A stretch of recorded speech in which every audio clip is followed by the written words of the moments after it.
우리는 흔히 교회의 위기를 얘기할 때 여러 가지를 말합니다. 여러분은 교회의 위기가 어떤 모습으로 찾아온다고 생각하십니까? 교회의 사람 수가 줄어들었을 때요? 아니면 다음 세대가 떠나갔을 때? 아니면 교회의 재정에 어려움이 있을 때? 또는 세상의 비난이 이 교회를 향할 때? 이럴 때를 우리는 위기라고 말합니다. 물론 이것들도 굉장히 큰 어려움이고 위기입니다. 그러나 성경이 말하는 가장 본질적인 위기는 다른 곳에 있습니다. 본질적인 교회의 위기는 거룩함을 잃어버리는 것입니다. 교회가 세상과 구별됨을 잃어버리고 죄에 둔감해지고 하나님 앞에서 무너진다면 사람이 제 아무리 많아도 아무리 교회의 곳간에 재정이 많아도 위기입니다. 고린도 교회가 그러했습니다. 고린도 교회는 여러분도 아시다시피 은사가 풍성한 교회였습니다. 말씀도 있었고요. 열정도 있었고 활동도 많았습니다. 나는 누구파? 나는 누구파? 하며 자신의 열심, 내가 누구에게 배웠고 내가 신앙적으로 어떠한 배경이 있다라는 걸 서로 자랑하며 분당질하지 않았습니까? 그런데 바울은 고린도 교회를 향해 매우 충격적인 문제를 지적합니다. 1절 말씀입니다. 너희 중에 심지어 음행이 있다 함을 들으니 그런 음행은 이방인 중에서도 없는 것이라 누가 그 아버지의 아내를 취하였다 하는도다. 교회 안에 심각한 죄가 존재하고 있었습니다. 음행, 아버지의 아내를 취하는 건 뭐 단적인 하나의 예이겠죠. 그런데 더 큰 문제는 이 죄 자체보다 그 죄를 대하는 교회의 태도에 있다라는 겁니다. 2절 말씀입니다. 그리하고도 너희가 오히려 교만하여져서 어찌하여 통한이 여기지 아니하고 그 일 행한 자를 너희 중에서 내쫓지 아니하였느냐? 즉 고린도 교회가 죄를 슬퍼하지 않았다라는 거예요. 죄 자체를 미워하지 않았다라는 겁니다. 죄를 방치했고 무감각해졌고 오히려 영적으로 괜찮다고 생각하고 있었습니다. 죄의 방치, 죄에 대한 무감각, 영적 게으름이 교회가 무너지는 가장 근본적인 문제입니다. 바울이 죄에 대해 얼마나 강하게 말하는가를 알 수 있는 대목이 5절에 나오는데요. 이런 자를 사탄에게 내어주었으니 라고까지 말합니다. 죄를 방치하는 자, 단순히 음행하는 자가 아니라 죄를 방치하고 죄를 미워하지 않고 죄 자체를 교회 안에서 용인하는 자를 뭐라고요? 사탄에게 내어준 자라고요. 바울이 왜 이렇게까지 말했을까요? 왜냐하면 바울은 그 죄 자체를 절대로 가볍게 여기지 않았기 때문입니다. 오늘날 사람들은 사랑을 오해합니다. 사랑이면 다 용납해 줘야 한다고 착각합니다. 그러나 성경에서 분명히 말하는 사랑은 방임이 아닙니다. 여러분의 손자가, 여러분의 손녀가, 여러분의 자녀가 위험한 길로 가고 있는데 부모가 아무 말도 하지 않는다면 그것이 사랑이겠습니까? 환자가 병들어가고 있는데 의사가 진단하지 않고 치료하지 않는다면 그것이 사랑이겠습니까? 마찬가지입니다. 교회가 죄를 말하지 않는 것은 사랑하는 것이 아닙니다. 사랑하라 말하잖아요. 교제하라 말하잖아요. 연합하라 말하잖아요. 근데 죄 짓는 사람이 교회 안에 있는 게 뻔히 보이면서도 그걸 말하지 않고 그것을 회복하고 고칠 수 있도록 함께 나아가지 않고 그저 좋은 게 좋은 거다 입 다물고 있다면 그건 사랑이 아닙니다. 오히려 영혼을 포기하는 것입니다. 바울이 고린도 교회에게 강하게 말하는 것은 정죄하기 위해서가 아니라 죄 자체를 미워하고 죄를 멀리하며 회복하기를 바라며 하는 말입니다. 그렇기에 개인적이면서도 때로는 말하기 굉장히 민감하고 민망한 일까지도 아니 아버지의 아내를 취하는 일이 뭐 흔한 일이겠습니까? 어쩌면 지극히 가정적이고 개인적인 일이지만 그것마저도 꺼내어 죄 자체를 용인해서는 안 된다. 그건 사랑하는 게 아니야. 라고 지금 말하고 있는 겁니다. 또한 바울은 그 음행의 문제, 즉 죄의 문제를 단순히 개인의 일탈로 보지 않았습니다. 공동체 전체의 문제로 보았습니다. 왜냐하면 죄는 결코 혼자에 머물지 않기 때문입니다. 바울은 누룩을 통해 그것을 알려주려고 하는데요. 6절 말씀입니다. 너희가 자랑하는 것이 옳지 아니하도다. 적은 누룩이 온 덩어리에 퍼지는 것을 알지 못하느냐. 떡을 만들거나 빵을 만들 때 반죽에 아주 적은 양의 누룩을 넣습니다. 그러나 그 몇 퍼센트도 되지 않는 너무나도 작은 그 양의 누룩이 그 반죽 전체에 영향을 주고 또한 그 반죽이 부풀게 하며 그 반죽 전체를 변화시킵니다. 죄도 그렇다라는 겁니다. 처음에는 아주 작은 타협처럼 보입니다. 이 정도는 괜찮겠지. 한 번쯤이야. 아니, 다들 그렇게 사는데 뭐. 그러나 죄는 절대로 거기서 멈추지 않는다라는 겁니다. 거짓말 하나가 양심을 무디게 만들고 작은 음란이 마음 전체를 더럽히고 그리고 작은 미움이 관계를 깨뜨립니다. 아니면 심지어 그 작은 미움은 점점 커져서 살인까지도 갑니다. 이것이 정말 무서운 죄의 전염성입니다. 우리가 죄를 지어봐서 알잖아요.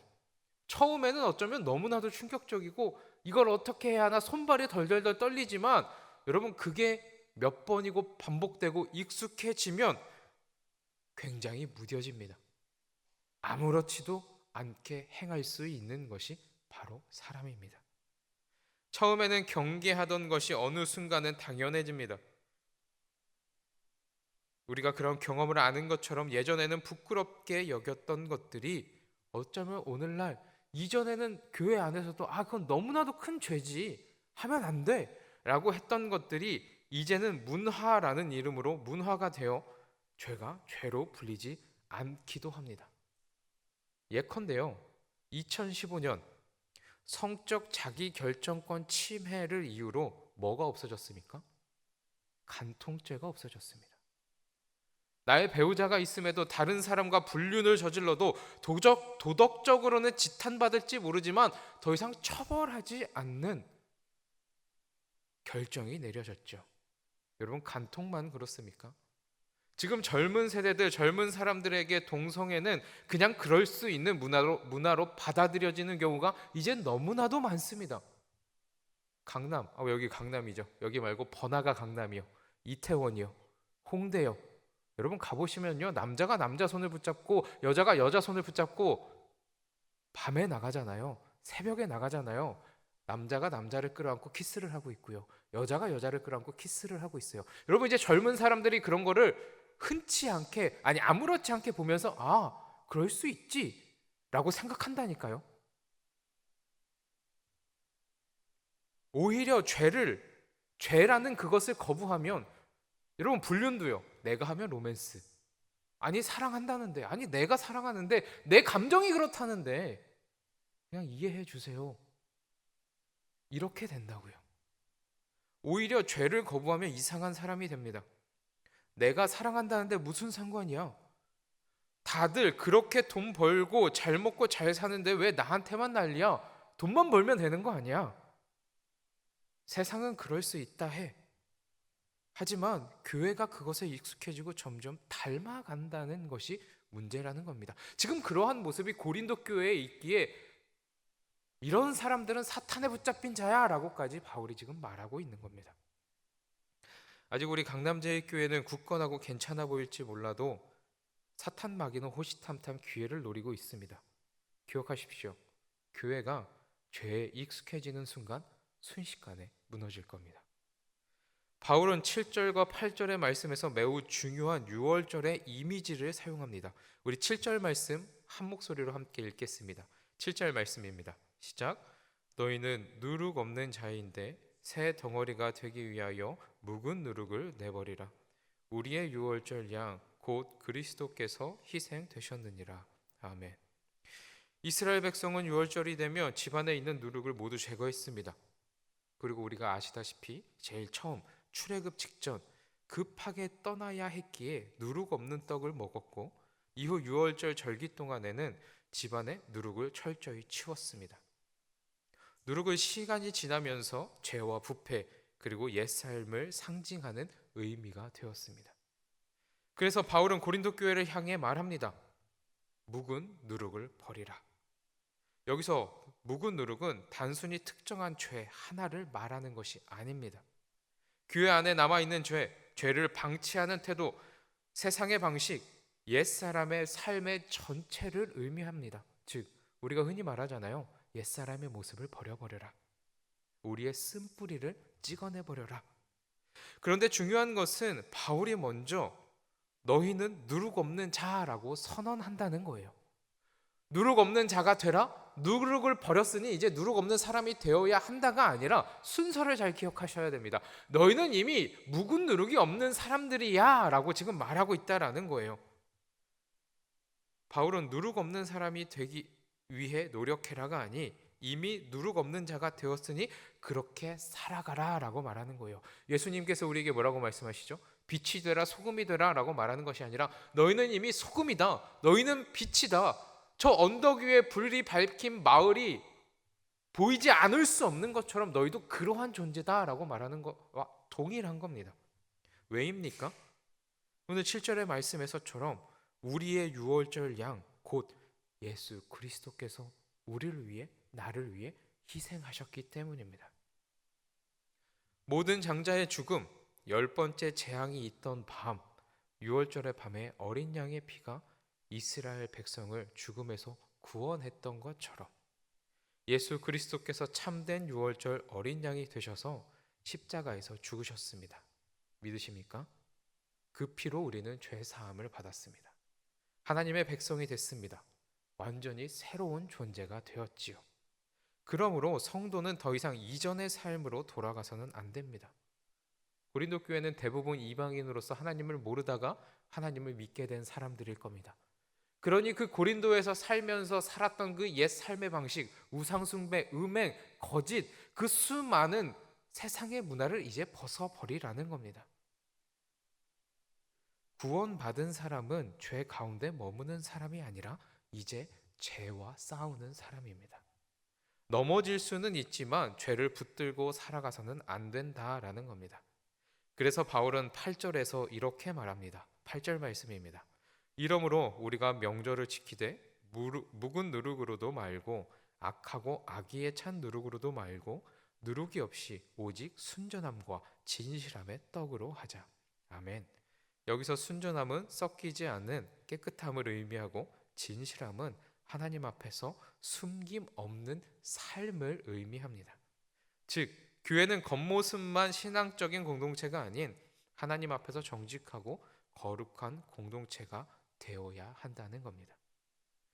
예수님께서 유월절 어린 양으로 죽으신 이유는 우리를 죄 가운데서 편안하게 살게 하기 위함이 아닙니다. 예수님이 나를 위해 돌아가신 이유가 죄가 많은 이 세상에서 내가 너에게 면죄부를 줄게 편안하게 살아 라고 하기 때문에 돌아가신 게 아니라 그 죄악 가운데서 죄를 이겨내며 견뎌내며 살아가야 한다는 것입니다. 거룩한 백성으로 살아가기 위함임을 늘 기억하시길 바랍니다. 그렇게 여러분, 교회는 건물이 아닙니다. 이 교회 안에서 이루어지는 프로그램도 아닙니다. 하나님의 백성답게 살아가는 거룩함, 바로 그것이 교회의 존재의 이유입니다. 이제 오늘 말씀의 마지막 단락 9절에서 13절의 말씀에서 바울은 오해를 바로잡습니다. 바울은 9절에서 이렇게 말합니다. 내가 너희에게 쓴 편지에 음행하는 자들을 사귀지 말라 하였거니와. 자칫 계속해서 음행, 죄를 멀리하라 라고 말하기 때문에 이렇게 생각하기 쉽습니다. 고린도라는 도시 안에 살아가는 모든 사람이 어떠한 모양이든 음행을 할 텐데 그 사람들과의 모든 관계를 끊어내고 고립된 삶을 살아야 하는 것인가? 수도원의 삶을 살아야 할까요? 교회 안에서 교회 다니는 사람들하고만 교제해야 한다는 말일까요? 그래서 바울은 10절에서 분명히 설명합니다. 10절 말씀입니다. 이 말은 이 세상에 음행하는 자들이나 탐하는 자들이나 속여 빼앗는 자들이나 우상 숭배하는 자들을 도무지 사귀지 말라 하는 것이 아니니 만일 그리하려면 너희가 세상 밖으로 나가야 할 것이라. 굉장히 현실적인 말씀입니다. 여러분 믿지 않는 친구들도 있으시잖아요. 믿지 않는 분들하고도 교제하시고 식사하시고 만나고 차도 마시잖아요.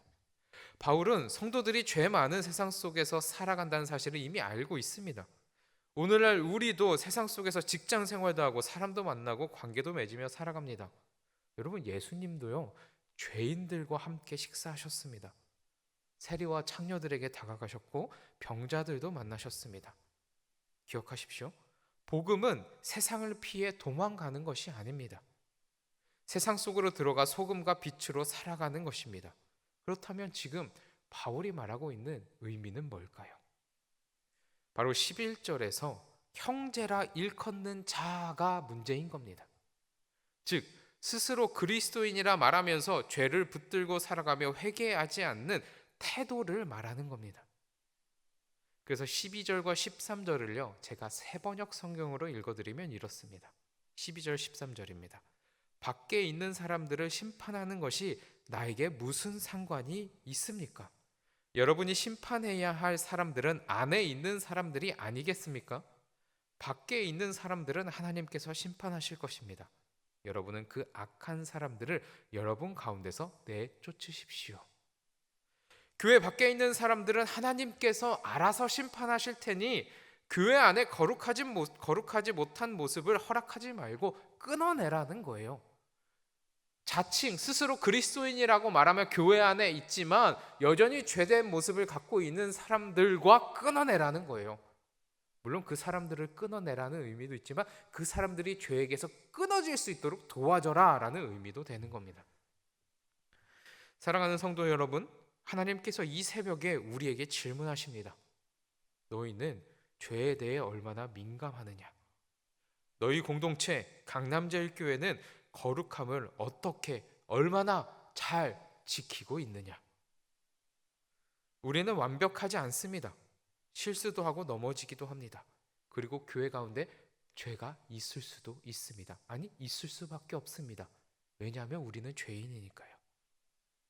죄를 붙들고 살아갈 것인가? 아니면 하나님 앞에 회개하며 돌이킬 것인가? 중요한 것은 그 죄를 대하는 우리의 태도입니다. 교회는 죄인이 없는 곳이 아닙니다. 회개해야 하는 죄인들이 모여 있을 뿐입니다. 그러므로 우리는 서로를 정죄하는 공동체가 아닌 함께 거룩을 향해 나아가는 공동체로 이 교회를 만들어 가시길 소망합니다. 죄에는 민감하고 은혜에는 반응하며 거룩함을 잃지 않는 우리 강남제일교회가 되길 주님의 이름으로 축원합니다.